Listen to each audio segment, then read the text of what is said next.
بسم الله الرحمن الرحيم. الحمد لله رب العالمين، وبه نستعين على أمور الدنيا والدين، وصلى اللهم وسلم على سيدنا محمد وعلى آله وصحبه أجمعين. أسعد الله صباحكم ومساءكم ولياليكم أينما كنتم وحيثما حللتم. walaalaha Soomaaliyeed meel joogtaan ba Ilaahay subxaanahu wa ta'aala idinku ammaanyeelo cidii dhibka Allah ka qaado cidii dan la Allah oo fiyo inta baahan Allah deeqo inta bugta Allah bogsiyo inta dhimatay Allah u naxariisto waalidiinteena Allah u naxariisto annagana Allah nooga daba naxariisto dalka diinta dadka iyo dawladnimadaba Ilaahay subxaanahu wa ta'aala inoo badbaadiyo. maanta waxaan ka hadli doonaa saddex qodob. qodobka koowaad, madaxweynihii hore Sheekh Shariif Sheekh Ahmed oo hadlay kelmadan ka oranaya madaxii qaranka shirkeedii iyo baaqeedii warqadeedii kadib iyo wixii ka dhashayna kelmadan ka oranaya dagaalada ka soo cusboonaaday SSC aaga hore iyadana kelmadan ka oranaya. waa qodob koowaad, madaxweynihii hore oo hadlay hadaladiisii waxaa ku jiray qodobo aad iyo aad muhiim u ah xaqiiqadana ku qotoma. waa qodobka koowaad, madaxweynuhu wuxuu sheegay horta أنا عن ليه وكهر مريا إن لا دليله دولته معنى هذا ماها نعيب يا شعيب وحيري إن لا هذله معنى هذا ماها نعيب والحجعله ذلك الوقت وحنو هذا الله حدا لنا وإنتهى قف كان إنتهى قرن كريم مسكين وهي أغلقي سنة كمثلنا إنه أرين دولتين كهضلنا مجارين إن حقيق وهي كلمة داسي waxaa kaloo xaqiiqa oo uu ku hadlay madaxweynihii hore 2 sanadood iyo dheeraad madaxweynaha hadda dalka jooga dhulalkii uu boobay hal dhul oo dan qarana ma aragteen oo dan qaran wax loogu qabtay. waa maya kulli dan gaar bay ahayd, jeeb shakhsi bay ku dhacaysay. ummadda Soomaaliyeed qof kasta oo ka mid ah labada qof oo wax kala gatay marka laga reebo madaxweynaha oo ninkii real estate ka ahaayo dhulka gadayay ah iyo kan ka gatay oo ganacsadaha lacagta xaraanta la ordiyay ah, labada marka laga reebo ummadda inteeda kale inay hal mowqif kala haataa laga rabaa oo qof difaaca uusan jiri karin. qodobka saddexaad wuxuu yiri askarigii qaranka oo difaaca ugu jira oo qaar xasan kuwa waardiyeynaya ay kamid yihiin iyo madaxtooyada iyo meelaha kuwa isbaarada taagan oo wajahaya cadowga ummadda Soomaaliyeed iyo afduub iyo shabaab argagixisada xaq jirka kuwa wajahayo naftooda khatarta gelinaya caruurtoodii iyo qoysaskoodii iyo hooyadoodii iyo aabahoodii in loo soo dabamaro xaq ma hadalkaas hadal mug iyo miisaan leh. waana arinta dhacday oo xasan uu caanka ku yahay horeyna qabyay uga ahayd shantii sano dhoweyda uu joogay saasaa dadku u ooyayay oo maalinba cagaf loo gelinayay oo marba meel loo dad laga barakicinayay. 5 sano iyo barkii uu maqnaabay dadkii nasteen oo degeen oo salka dhigeen kuwii empower gareynaya isaga oo geesihiisa ka qaylinayay oo ay ka mid ahaayeen shirarka ay qabanayaan shirarka beelaha hawiye, shirka beelweynta mudulood, shirka samata bixinta ummadda Soomaaliyeed ay ka mid ahaayeen shirka badbaado qaran oo shirada ah ciidamadii raggii siyaasiyiinta oo qaylinayay odayaashii xaad 3 sano iyo bar khayr joogay lama arag, laakiin markii khayr dhaqaaqay 2 sano dambe waa laga fariisan waay. away wadaadkii Muuse Suudi Yalaxow Maxamed oo soo bax hadda wuxuu yiri inta xasan sheekh meesha fadhiya hadli ma waana hadda ugu waa senator qaran isha uu wax ku arko iyo aqliga uu wax ku gartaa waa reer hebel iyo qabyaalad in adeerkayga fadhiya hadli ma wuxuu rabaa hawala xor weey anaba difaacay shalay soo gabar weerarayaan buu jeeday mid inay yiri professor baan hayo jaamacadaha macalinka ayo xasan sheekh warqad yar saa u sitay dastuurka Puntland haday maqanta xaba kama jiraan inta farmaajo fadhiya laga fadhiyo waa BBC ba yani meel kasta taagna aw xasan bay isku reeriyin maalintii u dambeysay aw kuwii mikrofoonka watay farmaajo waa mariyaan waxay ku jiraan dawladda ku jiraan أو يكون قيلني أو خير رأي عبد الرحمن شكور وميكروفون كودي بعيال لا سو وذي أباب الكبوخي أو السياسيين أو الرئيس دول أو الدرب ويليال أو نمكي محشوديا شعاية قبيلة دبنان كلا تاجنا حاجات جيران شريف كانوا كليه والله قبح عبد الرحمن شكور باور قضية وحيابية يا قرقرة مرمرنا ميلا كهلا دبدا أو أباب الكيك عندي وها صوبح ذي أنا حقيق صدي حسن إنه أهانينك أبابولي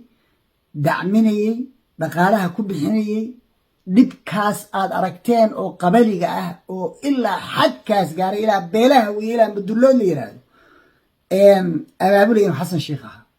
مركو جرنجرadaas ku fuulayna iyagii oo dhan uu iska tuuray وهذا waxay ku hadlaan garan laayeen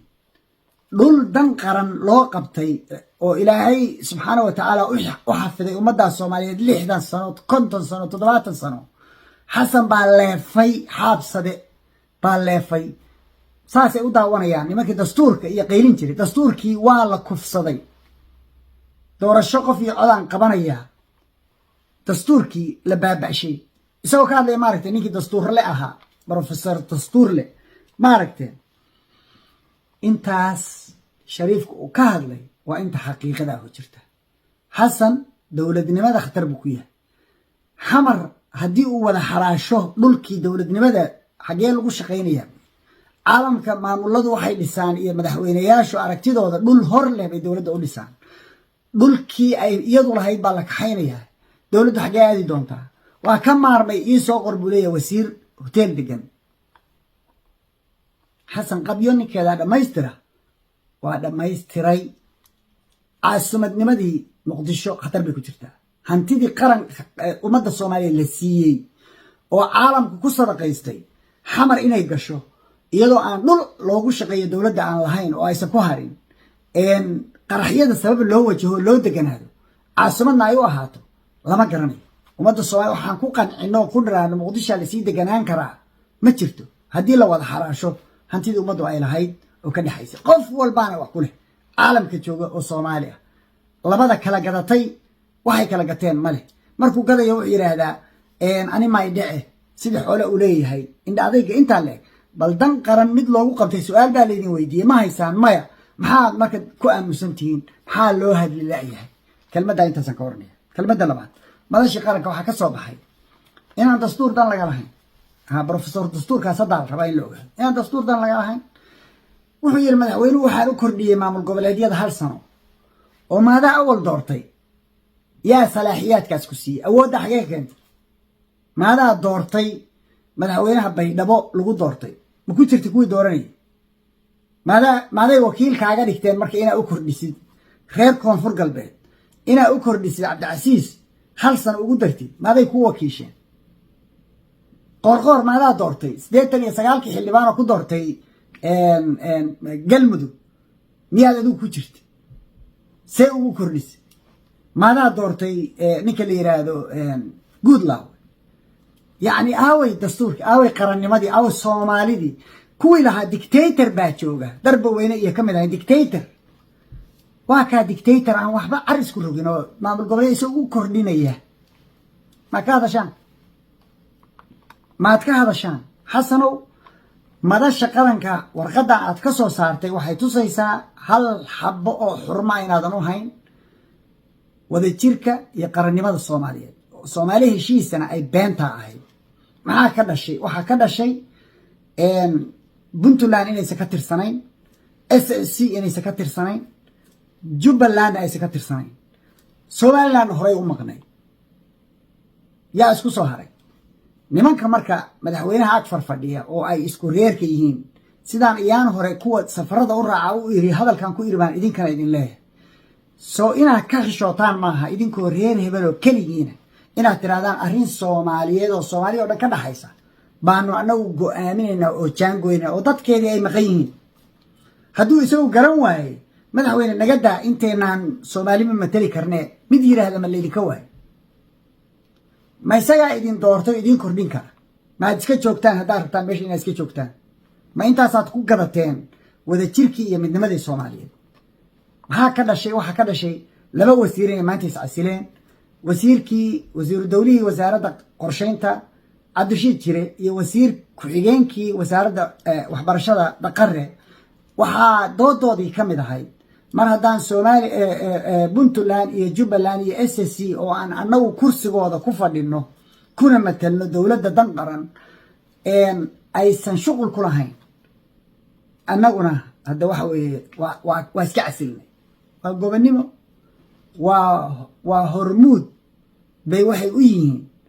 resistance in khaladka laga hor yimaado waana sida saxda ah laakiin waxaa halkaa ka muuqato nasiib darro ah nimankaas Jubbaland bay basically ka soo jeedaan ama ninka la yiraahdo Jire ka soo jeedaan oo wasiirba ka ah xildhibaannimadana kala yihiin inay isku xiran yihiin reer Jubbaland iyo xildhibaanadoodii Muqdisho u joogay inay isku xiran yihiin laakiin Puntland ay saddexdii dalqadood ku furtay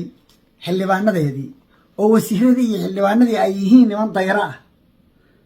madaxweynuhu intuu kaxeeyo dambiil ku qaatay xamar la tegay kadibna uu soo noqday wuxuuna ku yiri inama matalaan kuwa uu hadda soo wado kuwii ka horreeyayna saasuu inoo sheegay waxay ku tusaysaa siyaasadda in lagu kala tegey siyaasadda iyo maqaamkii Puntland lahaydna uu Siciid ku tuntay oo baaba'shay oo soo waxba ka reebin bay ku tusaysaa waana si daro inaadan xildhibaanadaadii political leverage u isticmaali karin bal maanta haddaad inta wacdo 3 wasiir iscasil lahaayeen oo 5 agaasime iscasil lahaayeen oo raggaagu ay kulli intaa u yeeratid oo xagga garow uga yeeratay aad tiraahid soo xirooda oo aad tiraahid dowladda ma garanaysaa soo gobonnimo ma ahaateen oo soo nin markaa wax laga dhagaysta ma noqoteen xasan miyaa ku dhihi lahaa loo joojin maa soo siyaasad xumo maaha soo inaad duurkaa wareegtid oo aad hadba meel ka qaylisid oo aan cidina dan kaa lahayn maaha ma arkaysaa xoogaaga budget support ana toos lagu siiyo aad jeebkaaga ku ridata aad dan ka lahayn yacni wax la yaab leh baa meesha ka dhacay qodobka igu dambeeya dagaalla ka soo cusboonaaday Qorolugud area dagaalka musabixi baa baabulay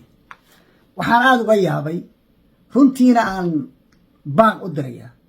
labada qolo oo iyagoo aan rabin dagaal la iska horgeeyay ujeedada laga leeyahayna fahmila garxajis iyo SSC midkoodna dani uguma jirto dagaal iyo xabad habar jeclana dagaalka inay xabadda galaan waa la geliyay ma ay rabaan koox muuse u shaqaysaa dagaalka gelisay weerarkana iyaga qaaday maxaa ka dhashay dadka la kala fogeynaya wadani oo la rabay inuu doorashadaas ilaashado dagaal baa la geliyay muuse haddii dagaal socday wuxuu leeyahay meesha dagaal baa ka jiray ina geliya dagaalka marka inaa hor orodaan maaha muuse ujeedu kale waxaan leeyahay muuse doorashada gal waxa ku haray waa 10 cisho iyo wax ka yar gal doorashada wajah santuuqa wixii aad halkaa kala kulanto oo calaf qaado iimaanso kada dadka dhiigooda hadaadin reer SSC waxaan leeyahay intaa ka carari kartaan dagaalkaas oo dagaal siyaasadeed oo muuse ku raadinayo inuu xilka ku joogo intaa ka carari kartaan ka carar waxaan kaloo rabaa inaan baaq u diro dadka la isku dirayo shacabka walaalayaalow hayslaynina maxaa dano idinku jira dhimashadiina wiilashii dhintay iyo gabdhihii meesha lagu laayay dhaawacii baa la ruux togaya meydkii baa la fool xumaynaya oo xurmadoodii qofkii bini'aadamka xurmadiisii baa la banaysanaya for what Musa kursiga sii joogaya oo maxaa idinka galay kursigiisa cunto idinku siiya maxaa ku cuntaan kursigiisa oo idinka khuseeya waxba ciruu rabaa inuu qoonsado Faysal de waa iska babade isagu babad u yahay ciro baa mucaarade ciruu rabaa inuu qoonsado kursiga soo ma arkaysi si uu arrinta u sameeyana habar jecel u dagaal geliyay maxaa yeelay habar jecel waxay tiri waxaan raacaynaa una codaynaynaa taageeraynaa wadani kulmiyaha horaan u dhisnay markaan wadani baan dhisaynaa ciraan soo saaraynaa arrintaasaa dhibtay niman buu soo dirsaday raggiisii wasiirada ahaa waran cadde iyo maxaan ku idhaahdaa iyo kaahin iyo raggiisiibuu soo dirsaday dagaalkaasaa la qarxiyey qaar baa hor orday already garxajis haddaanu nahay waa garab taagannahay sax garxajis haddaad tihiin cod baa ka rabtaan habar jeclo laakiin ha ku garab taagninaya dagaal galaan dagaal looma baahna amni baa loo baahan yahay nabad baa loo baahan yahay deegaankaas in edab iyo nabad iyo wanaag iyo darisnimo iyo ehelnimo midda kale war dadka dhimanaya oo islaynaya waa dad kulligood is yaqaan ilma abti iyo ilma habreed iyo ilma adeera war dadka ha isku laynina